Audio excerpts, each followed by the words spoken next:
रेखा के पिता दिल्ली में किसी तरह अपने और अपने परिवार का पेट पाल रहे थे। पर एक दिन अरे रमेश, तुम्हारी बेटी के तो समझो भाग्य ही खुल गए। वकील लड़के का रिश्ता आया है। अरे वाह। कब करना चाहते हैं शादी? वो लोग तो जल्द से जल्द ही करेंगे। बाकी शाम को मैंने रेखा को देखने के लिए बुला लिया है। तेरा घर छोटा है तो तुम लोग मेरे घर ही आ जाना।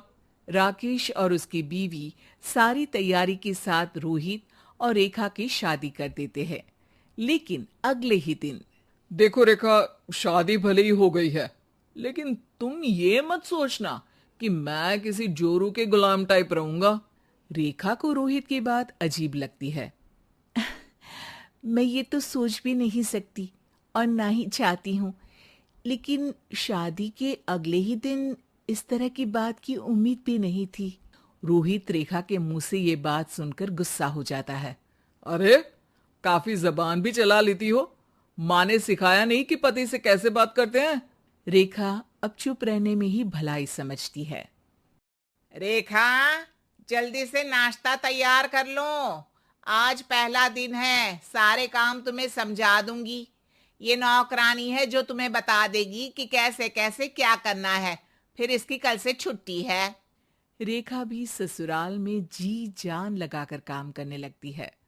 खाली समय मिलता तो पति के वकालत की किताब उठाकर पढ़ने लगती। ये क्या, जब देखो तब पढ़ती रहती है। अच्छा सुन, कल पिता के घर से 20,000 रुपये लेकर आना। मेरे छोटे बेटे की फीस भरनी है। लेकिन पापा क्यों भरेंगे उसकी फीस? अरे वाह जी वाह, पापा क्यों भरेंगे? तो ये बता, हम क्यों रखेंगे तुझे यहाँ? क्यों खाना देंगे फ्री में?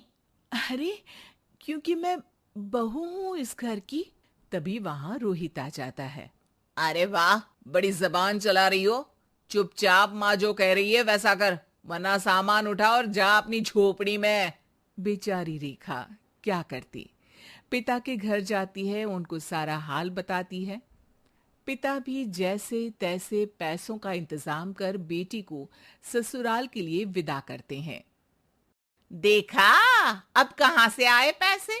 अरे बहुत माल है तुम लोगों के पास, बस सीधी उंगली से निकालते नहीं।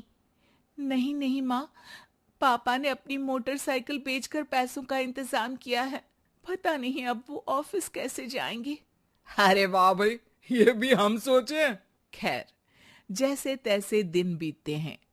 रेखा जहां एक प्यारे से बेटे की माँ बनती है, तो वहीं उसका वकालत की किताब में ज्ञान और गहराता जाता है। हे भगवान, बुरे फंसे। ये केस तो लगता है कि मैं हार ही जाऊंगा। देखिए, मैंने आपकी इस केस की फाइल पढ़ी थी। इस केस को जीतना बहुत ही आसान है।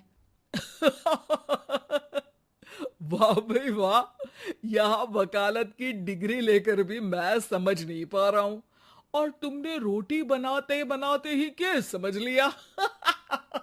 अरे जाओ जाओ, जाकर मुन्ने को संभालो। केस मैं संभालूंगा।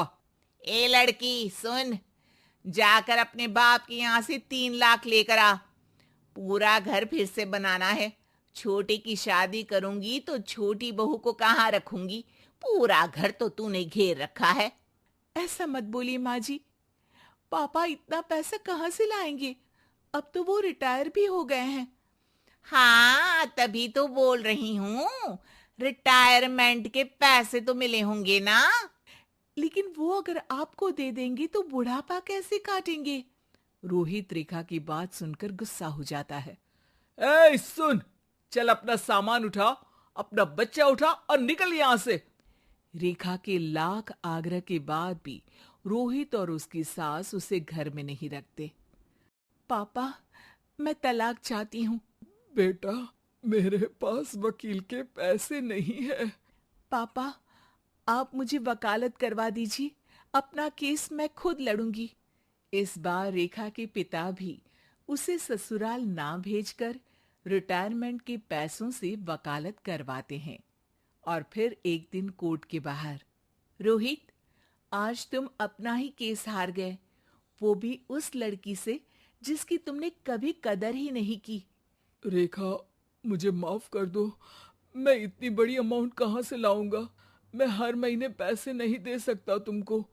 पैसे वहीं से लाना जहां से तुम मेरे पापा को लाने के लिए मजबूर करते थे। एक पिता अपनी बेटी की शादी उसकी खुशहाली के लिए करता है, ना कि सारी जिंदगी कर्जदार बनने के लिए।